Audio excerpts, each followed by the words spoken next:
2020. La 46e Assemblée générale, il faut préciser scientifique, parce que nous avons une Assemblée générale ordinaire statutaire chaque année.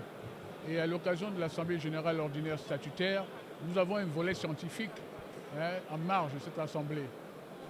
Du fait de la pandémie et des difficultés depuis 2020 de se réunir en présentiel, nous avons donc dû organiser notre Assemblée générale ordinaire statutaire parce qu'à ce niveau-là, il faut à tout prix rendre compte de notre activité et voter les budgets. Donc on ne peut pas se passer de cela. Nous avons donc tenu chaque année notre Assemblée statutaire ordinaire au mois de février. Mais le volet scientifique que nous organisons aujourd'hui à Dakar n'a pas pu être fait parce que ça nécessite une mobilisation de beaucoup de personnes, plus de 1000 délégués comme vous pouvez l'en rendre compte, qui n'a pas été réalisable ces 2 dernières années, depuis 2020 en tout cas. Et donc, comme la pandémie a vu un petit recul, nous avons estimé qu'il était temps d'organiser cette Assemblée générale avec son volet scientifique uniquement à Dakar. On a choisi Dakar parce que c'est notre siège. Le recul pour un choix d'un autre marché était difficile, mais Dakar est notre siège. Nous avons demandé au marché sénégalais donc de nous accueillir, ce qui a été fait dans des délais qui n'étaient pas forcément les meilleurs, mais le marché sénégalais a mis tout en œuvre pour nous recevoir. Donc en fait, après, je dirais 2 ans et demi, nous puissions avoir notre plateforme d'échange, afin que les expériences et le savoir-faire, l'expertise des uns et des autres puissent contribuer au développement de notre industrie, en tout cas de l'assurance africaine. Vous le voyez, l'actualité a été extrêmement nourrie en termes de calamités, de catastrophes, de risques systémiques. La pandémie a été une illustration suffisante pour interpeller à nouveau les acteurs que nous sommes, pour anticiper sur l'avenir par rapport aux incertitudes qui s'amoncellent du fait de la pandémie, d'autres risques catastrophiques. Il y a eu déjà un certain nombre d'épidémies. Il y a eu Ebola, il y a eu un certain nombre d'autres aspects. Il est temps que les réassureurs et le monde, les acteurs économiques s'assiedent, y compris les réassureurs, pour repenser leur façon de voir les choses. La notion de risque doit être réévaluée, remise en question. Comment on peut appréhender les risques nouveaux. Il y a la cybercriminalité aussi. Tout ceci doit faire l'objet d'une approche, je dirais, rationnelle de l'ensemble des acteurs pour bénéficier des échanges. Sur le plan international, il y a des avancées dont on peut se nourrir pour voir au niveau de l'Afrique, aussi simple que ça, ce que nous pouvons faire également pour, je dirais, nous préparer, être résilients, parce que c'est le terme, être résilients par rapport à ces phénomènes qui sont des phénomènes réels. La pandémie Covid-19 est une illustration assez parfaite de cette préoccupation, ce qui a nécessité que nous gardions ce thème pour Dakar afin de sensibiliser l'ensemble des acteurs sur cette problématique. Effectivement, on a un taux de pénétration. Aujourd'hui, le taux de pénétration de l'assurance en Afrique est considéré comme faible. C'est un constat, près de 1%. Et là encore, il faut tenir compte des disparités quand on parle de l'Afrique. Il y a l'Afrique du Sud qui a un taux de pénétration meilleur, de l'ordre de 14%, mais quand on fait une moyenne sur l'ensemble de l'Afrique, on est encore à 1%. Maintenant, si on enlève l'Afrique du Sud, effectivement, on a un problème de taux. Donc, il faut réfléchir sur un certain nombre de leviers qui peuvent permettre d'améliorer ce taux. Et ça fait partie d'un des objectifs de notre fédération dans notre plan d'action. Et pour le faire, il y a un certain nombre de leviers qu'il faut avoir. On a pensé à la digitalisation. La digitalisation permet donc à deux niveaux de travail. Améliorer les processus opérationnels des entreprises pour les rendre beaucoup plus efficientes en termes de qualité.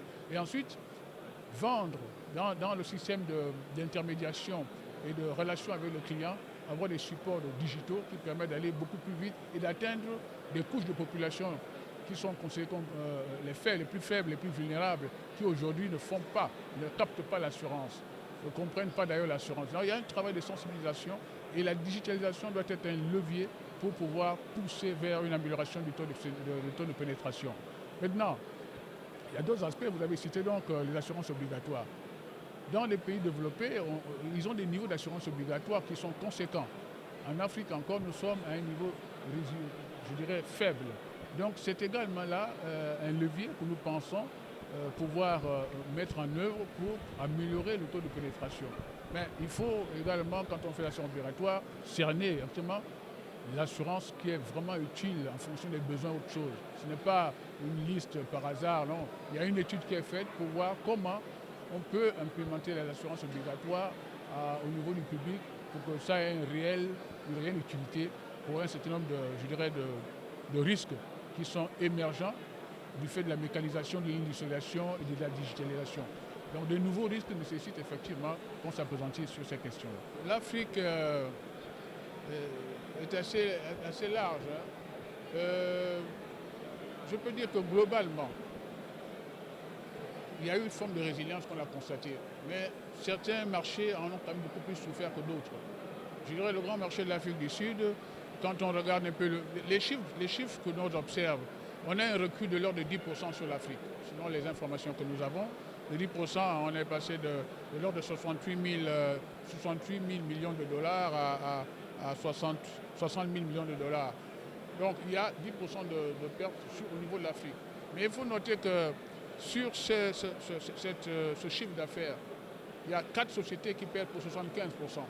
Si ces 4 sociétés ont une fragilité, peuvent fragiliser, je dirais, cette baisse en question, impacter cette baisse en question pour ainsi dire.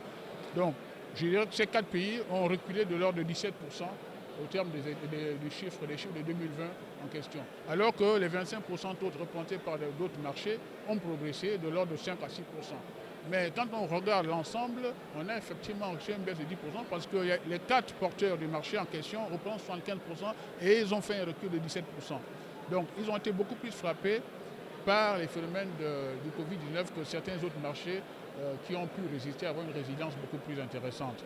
Donc voilà un peu, c'est assez relatif à ce niveau-là. En tout cas, en ce qui concerne les marchés de la CINEF, la CIMA, la zone où il y a 14 États qui obéissent à une réglementation unique, mais nous avons plutôt une avancée, une progression, une résilience qui a été beaucoup plus, je dirais, existante.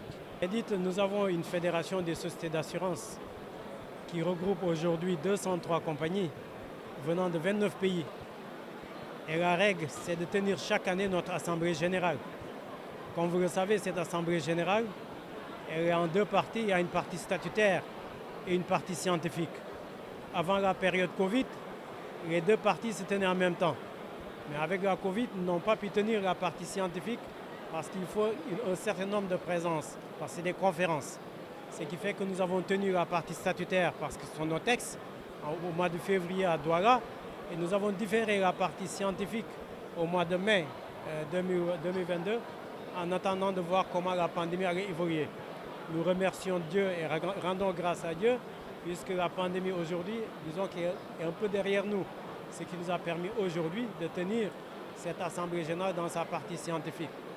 Mais l'intérêt justement de cette Assemblée générale dans sa partie scientifique, c'est disons d'analyser les moments, les problèmes que nous vivons en ce moment pour faire avancer l'assurance.